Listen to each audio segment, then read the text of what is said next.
I think the opportunities that were afforded to ex-servicemen to obtain a piece of dirt of their own were very good.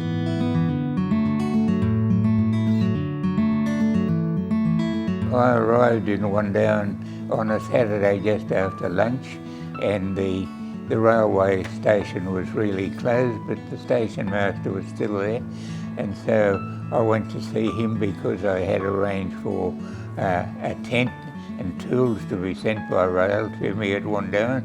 So he opened the goods shed, and I got my tent and tools out and went out to the block, and I ended up camping on the side of the road beside my block for that first night.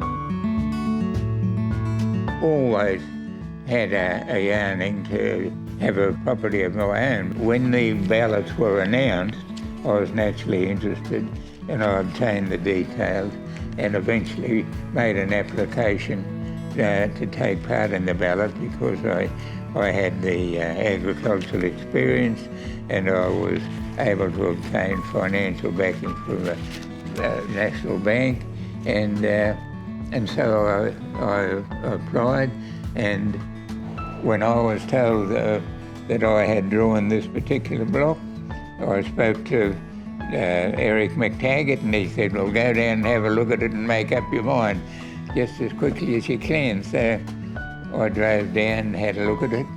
He thought I'd be silly if I didn't take it up, so I took it up.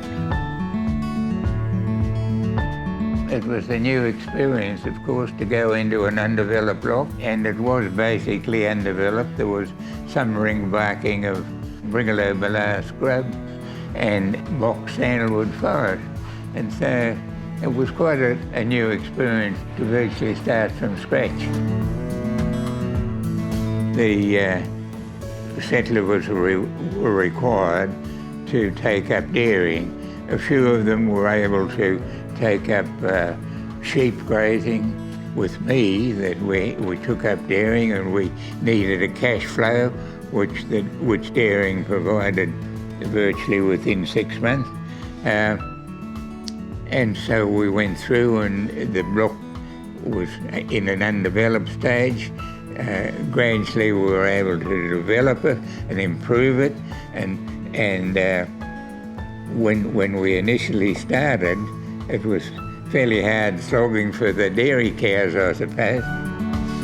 I was lucky in that both northern and southern boundaries were fenced, and the road boundary was fenced, but there was no fence on the western side, and so it was necessary to do fencing.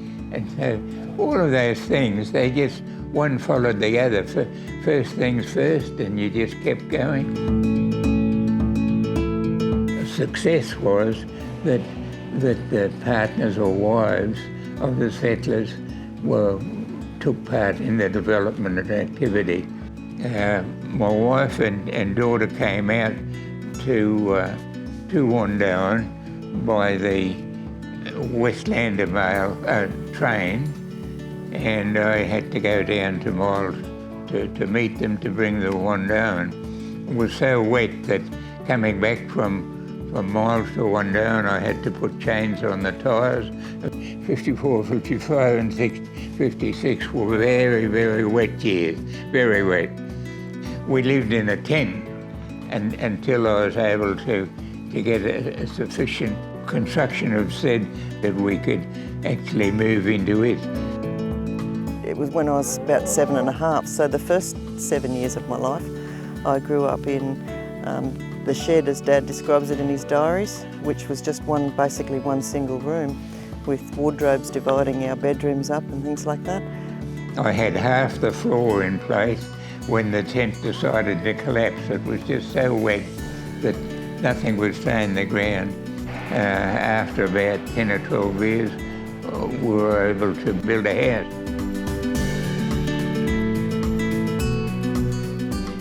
And then, of course, we had to get a dairy going. So dairying was very time-consuming. I think both got up before daylight, and Mum would head out on the horse and try to find the cows in the paddock to bring into the dairy, and Dad would be getting everything ready around the yards for for milking.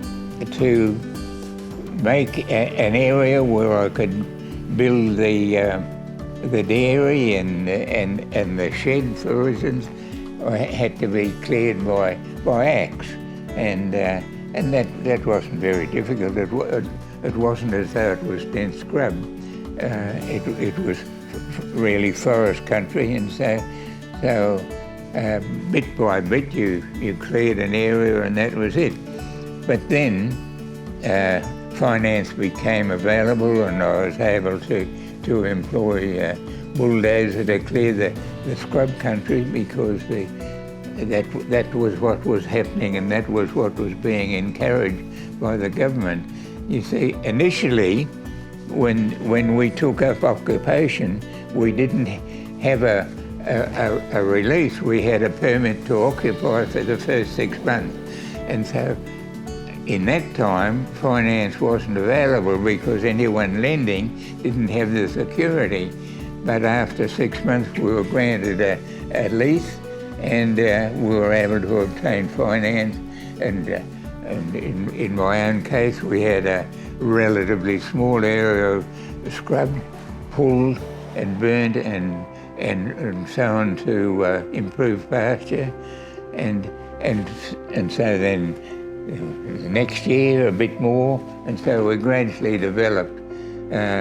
But with the forest country, because it really had to be ringbark, and so if you ringbark country, you have to leave it until such time as you can either pull it and burn it, the same as with scrub, which you can do.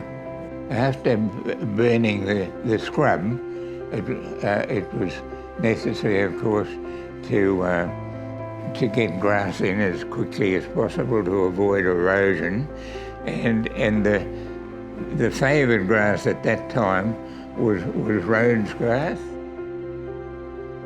The Leichhardt highway was untrafficable at times, and so the cream had to be put onto the train. The railways would run a special train from Wandoan to the Miles Butter Factory, and the manager and employees of the butter factory in Miles used to laugh, because that cream, due to the wet weather, had been stored on the farms for far too long, and so they used to laugh and say that they could tell when the Wandoan cream was coming because they could smell it before they could see the train.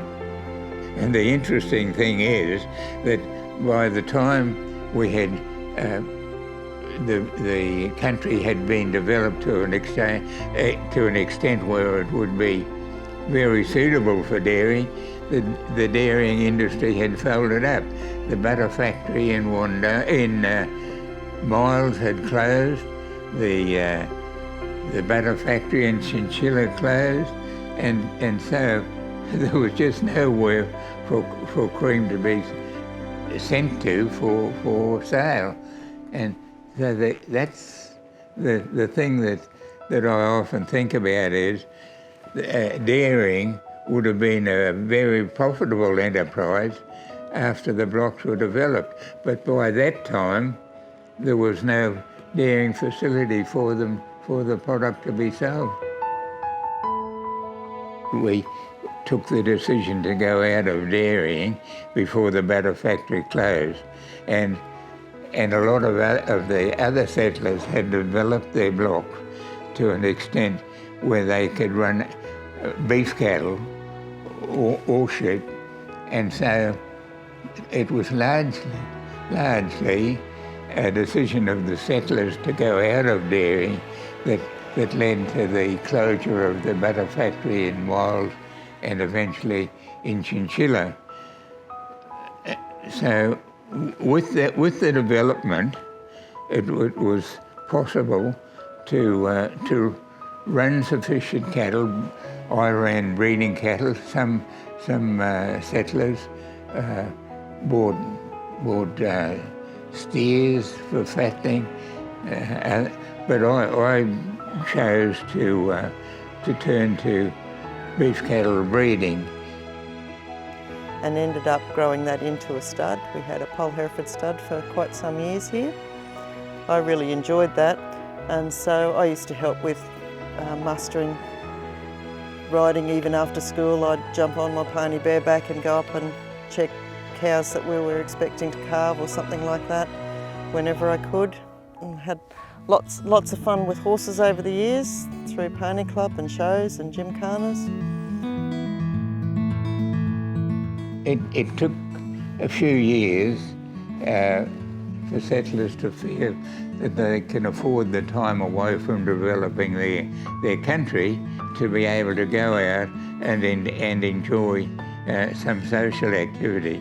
Now, the RSL was very instrumental in this regard, and really right from the beginning, the RSL has, for instance, conducted an Anzac Day service, and it developed gradually with the community taking part. We'd have the big march in the morning, and then the men would stay for lunch in the town hall, which is now the gym hall, and the women and children would go to someone's place, different places each year. And so we'd go out there and have lunch and the afternoon, and then the men would come out to that place after bowls and we'd have dinner there. The RSL had developed the Bowls Club and had a clubhouse. I had never been a bowler, but I took it up as a result of the development of the club, and I became quite heavily involved in it really, and thoroughly enjoyed it. People started to mingle and visit one another, and the Country Women's Association was instrumental in developing this community attitude. The people of Wandoan, as a result of the settlement, were always a closely knit community because of the experiences during the war, but also because of the experiences in developing undeveloped country and making something of life in the district. Just a small country town, but it had a store, a Sullivan store. There was a small post office, and there was a Department of Primary Industries building. They were happy times, and you enjoyed your work because that's what we set out to do.